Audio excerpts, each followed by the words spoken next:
Hello everyone, welcome. Last class में हम लोगों ने न्यू यूनिट शुरू किया है, यूनिट नंबर 9, जिसका नाम है government budget and the economy.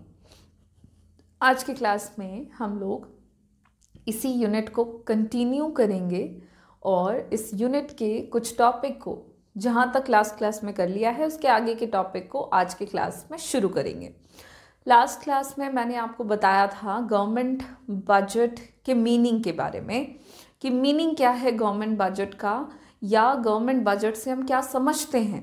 जहाँ पे हमने देखा कि गवर्नमेंट बजट एक तरह का एनुअल स्टेटमेंट होता है, फिनेंशियल स्टेटमेंट होता है, जो कि आइटम वाइज एस्टिमेट्स को शो करता है गवर्नमेंट के रिसीट्स एंड एक्सपेंडिचर से रिलेटेड, जो कि एक फाइनेंशियल ईयर के दौरान सरकार के द्वारा किया जाता है। और ये फाइनेंशियल ईयर हमारा 1 अप्रैल से 31 मार्च तक चलता है। उसके बाद हमें गवर्नमेंट बजट से रिलेटेड कुछ इंपॉर्टेंट फैक्ट्स या इंपॉर्टेंट पॉइंट्स डिस्कस करने हैं। तो चलिए आज के क्लास में हम डिस्कस करेंगे उन्हीं सारे पॉइंट्स को।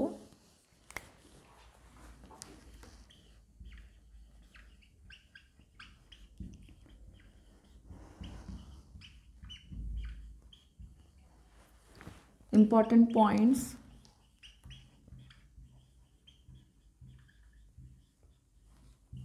of government budget।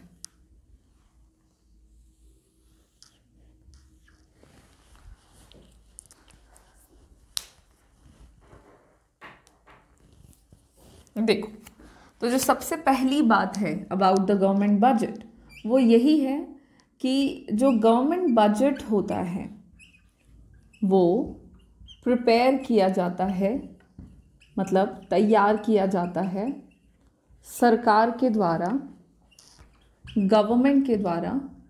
और ये काम जो होता है ये हर एक लेवल पे होता है, एट ऑल लेवल्स। हर एक लेवल पे गवर्नमेंट बजट प्रिपेयर किया जाता है। अब हर एक लेवल से क्या मतलब है, तो हर एक लेवल से मतलब है central government, state government and local government. ठीक है, हमारे कंट्री में जो गवर्नमेंट है वो अलग अलग स्ट्रक्चरल फॉर्म में है डिवाइडेड। तो जैसे स्टेट गवर्नमेंट है, स्टेट गवर्नमेंट के अंदर आते हैं, सेंट्रल गवर्नमेंट है, सेंट्रल गवर्नमेंट के अंदर आते हैं स्टेट गवर्नमेंट, स्टेट गवर्नमेंट के अंदर आ जाते हैं आपके local government.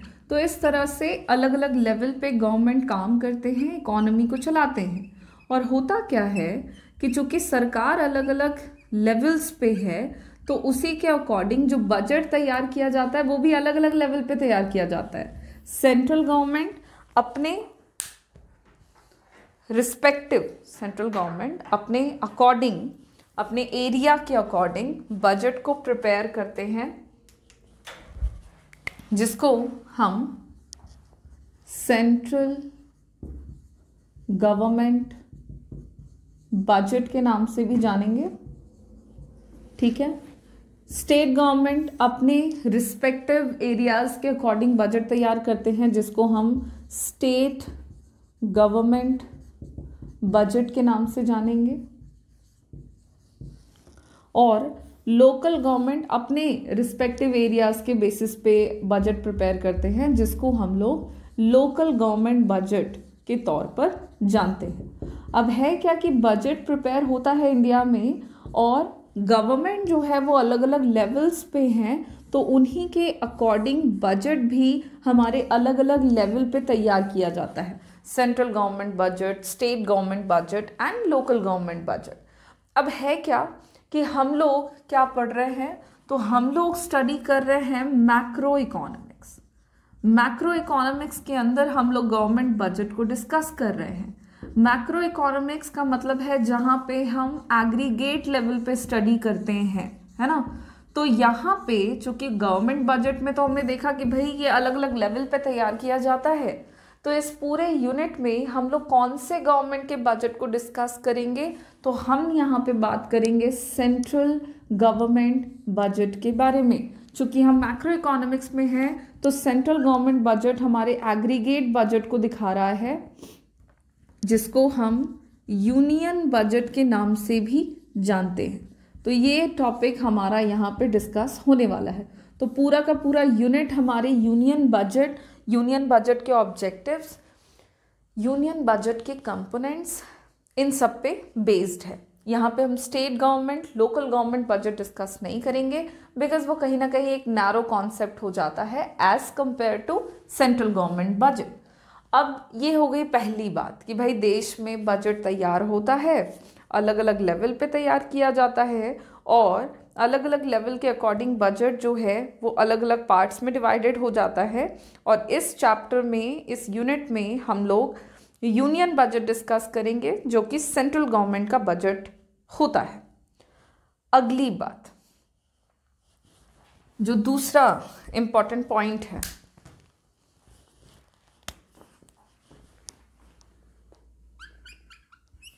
About the budget, वो ये है कि बजट में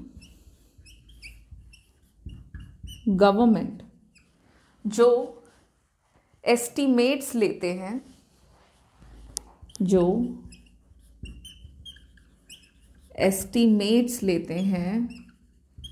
रिसीट्स का और एक्सपेंडिचर का,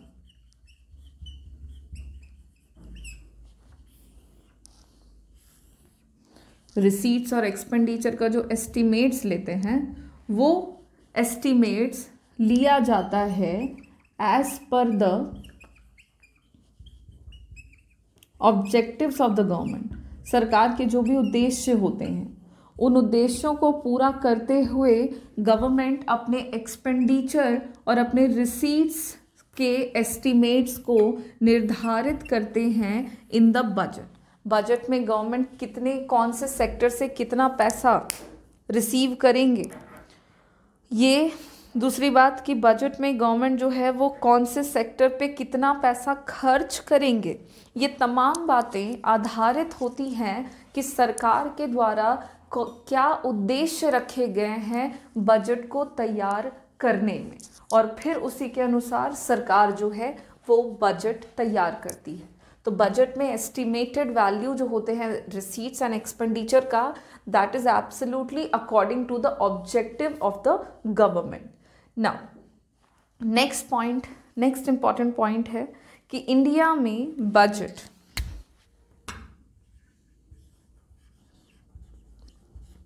में जो यूनियन बजट होता है उसे प्रेजेंट किया जाता है, प्रेजेंटेड इन द पार्लियामेंट।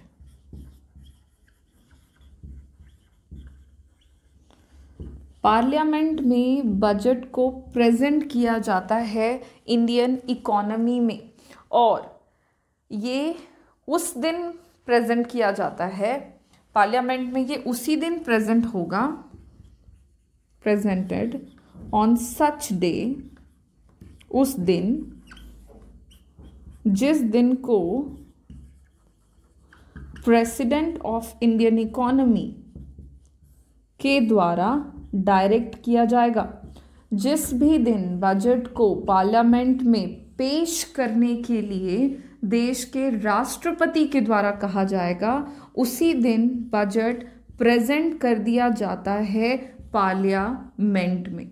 और पार्लियामेंट में अगर बजट पेश करने की अनुमति और दिन प्रेसिडेंट के द्वारा निर्धारित नहीं की गई है, अगर ये काम प्रेसिडेंट ने नहीं किया, तो फिर उस स्थिति में बाय कन्वेंशन हमारे संविधान में इस बात को उल्लेखित किया गया है कि अगर देश के राष्ट्रपति के द्वारा ये काम नहीं किया जा रहा है, फॉर वॉट एवर रीज़न वो आपको डायरेक्ट नहीं कर रहे हैं कि बजट को इस दिन पर, इस डेट पर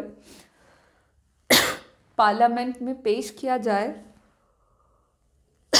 सॉरी तो उस सिचुएशन में, ये हमारे संविधान में है कि बजट जो है, बजट इज प्रेजेंटेड, बजट को पेश तो करना ही है, तो budget is presented on last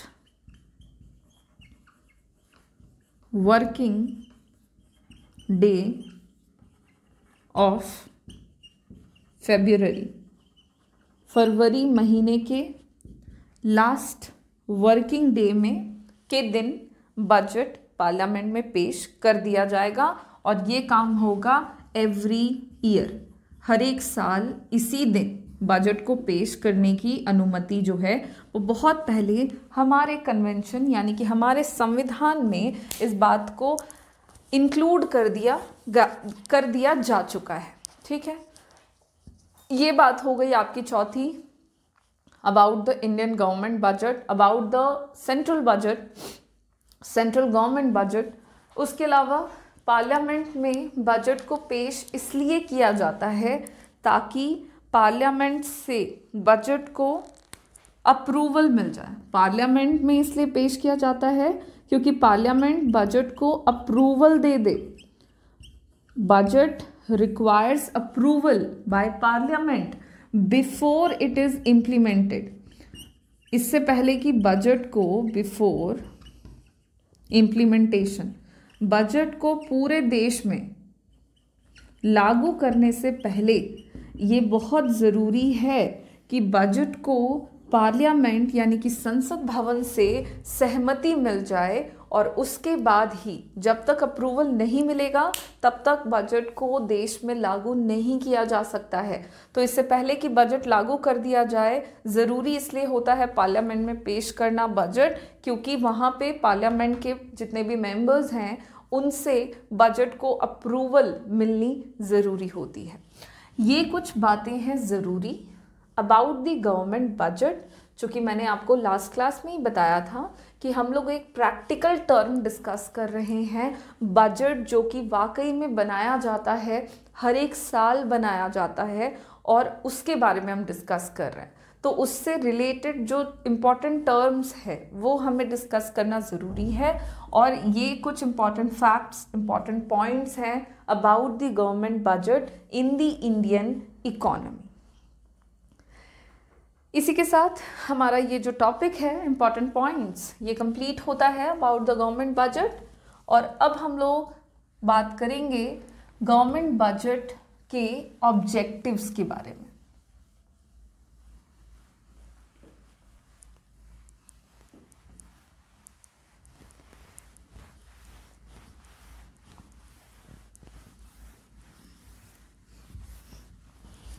कि गवर्नमेंट के द्वारा हर एक फिस्कल ईयर के लिए जो बजट प्रिपेयर किया जाता है तो उसके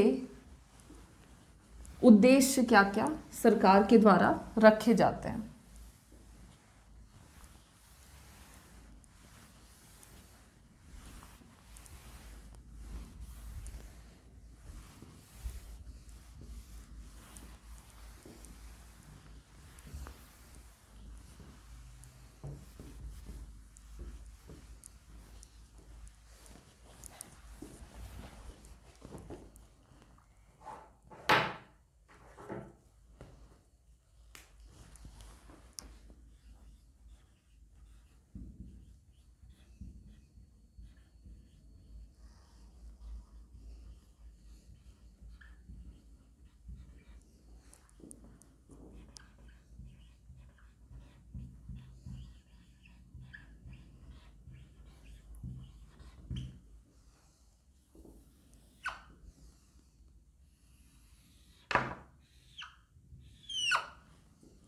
सो हमारा नेक्स्ट टॉपिक हो गया objectives of government budget.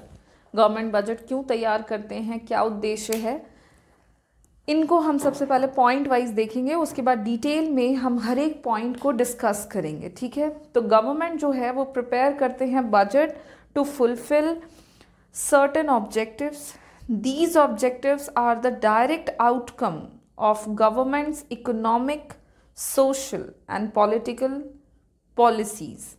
The various objectives of the government budget are, सबसे पहला उद्देश्य, सरकार के द्वारा जितनी भी एक्टिविटीज़ की जाती है, सोशल, इकोनॉमिकल, पॉलिटिकल पॉलिसीज जितनी भी बनाई जाती है, उन सब का आउटकम है ये उद्देश्य। ठीक है, सबसे पहला जो ऑब्जेक्टिव है जो सरकार के द्वारा रखा जाता है, that is reallocation of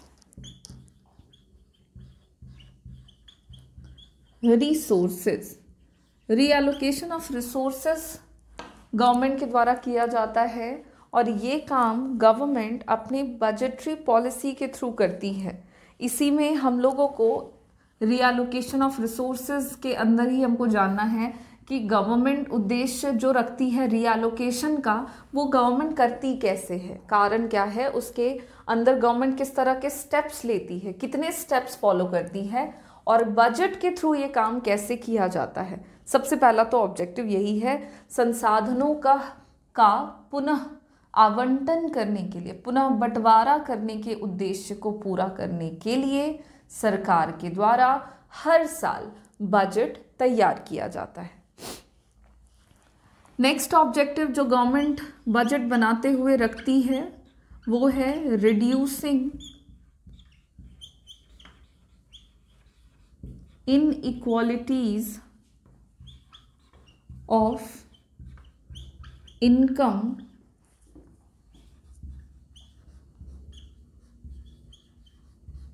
and wealth.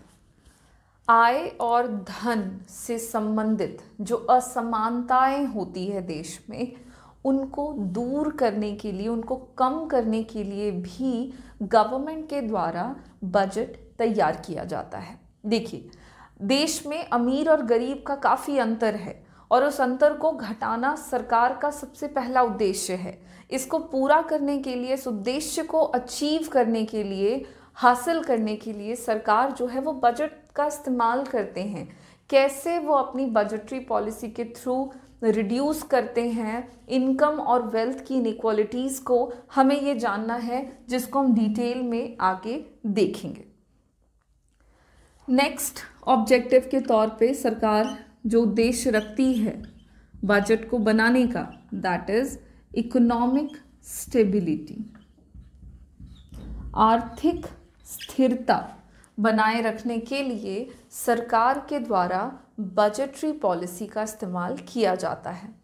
आर्थिक स्थिरता से क्या मतलब है, तो ब्रीफ में जानो कि कीमतों में काफ़ी उतार चढ़ाव इकोनॉमी में देखने को मिलता है।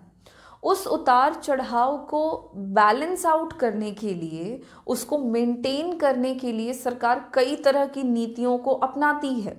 अगर कीमतें बढ़ी हुई हैं देश में, तो उसका सरकार का पहला काम है कि उस बढ़ी हुई कीमत को कम करना।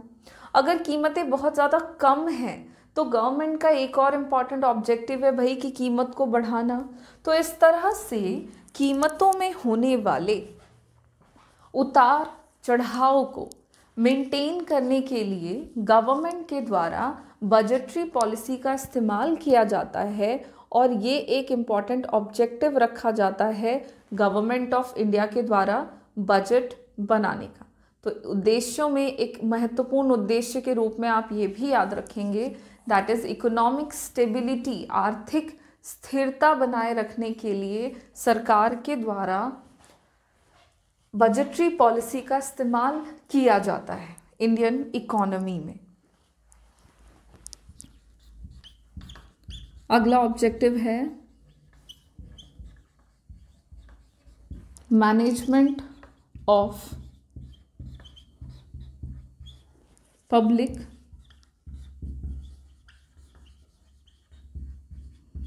एंटरप्राइजेस। देखिए, इंडियन इकोनॉमी में बहुत सारी ऐसी इंडस्ट्रीज़ हैं जिनको, कुछ इंडस्ट्रीज़ के ओनरशिप को गवर्नमेंट ने अपने कंट्रोल में रखा था और बाकी की इंडस्ट्रीज़ को गवर्नमेंट ने प्राइवेट सेक्टर को दे दिया।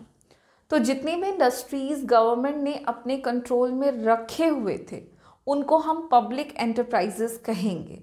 और उन एंटरप्राइजेस को मेंटेन करने के लिए, मैनेज करने के लिए गवर्नमेंट को कई तरह की योजनाओं की ज़रूरत पड़ती है। चूँकि इंडस्ट्रीज़ हैं, मैनेज करने के लिए इन्वेस्टमेंट चाहिए और उससे जो प्रॉफिट मिलेगा वो गवर्नमेंट का रिसीट्स हो जाएगा। तो गवर्नमेंट अपनी बजटरी पॉलिसी के थ्रू उन्हीं सारे इंडस्ट्रीज़ को मैनेज करती है और मैनेजमेंट को मेंटेन करती है। तो कहीं ना कहीं एक इम्पॉर्टेंट ऑब्जेक्टिव है ये गवर्नमेंट बजट का, कि गवर्नमेंट बजट इसलिए प्रिपेयर करती है ताकि वो अपने कंट्रोल में रखे गए इंडस्ट्रीज़ को प्रॉपर तरीके से मैनेज कर सके। तो इम्पॉर्टेंट ऑब्जेक्टिव के तौर पे आता है आपका point management of public enterprises. Now the next point is to increase economic growth. Economic growth को बढ़ावा देने के लिए भी गवर्नमेंट ऑफ इंडिया के द्वारा बजट तैयार किया जाता है। गवर्नमेंट बजट का एक इम्पॉर्टेंट ऑब्जेक्टिव होता है नेशन के ग्रोथ रेट को बढ़ावा देना, और ग्रोथ रेट जो होता है कंट्री का वो डिपेंड करता है कुछ फैक्टर्स पे, जैसे कि इन्वेस्टमेंट पे, सेविंग्स पे, और इसी rate of investment and savings को बढ़ा करके गवर्नमेंट जो है वो कंट्री में इकोनॉमिक ग्रोथ को बढ़ावा दे सकती है। और अब गवर्नमेंट के पास है कि वो किस तरह से इन rate of savings and investment को बढ़ावा दें। तो उसी को बढ़ाने के लिए गवर्नमेंट जो है वो अपनी बजटरी पॉलिसी का इस्तेमाल करती है, और बजटरी पॉलिसी के थ्रू गवर्नमेंट ये उद्देश्य पूरा कर पाती है, that is to increase economic growth of the country. This is the next objective, and the next or the last point of the objective, that is reducing regional imbalances। सरकार जो है वो सिर्फ और सिर्फ अमीर और गरीब के बीच के अंतर को ही घटाने की कोशिश नहीं करती है, बल्कि इंडियन इकोनॉमी के कॉन्टेक्स्ट में हम ये पाते हैं कि हमारे देश में सिर्फ लोगों के बीच में अंतर है, ऐसी बात नहीं है। हमारे कंट्री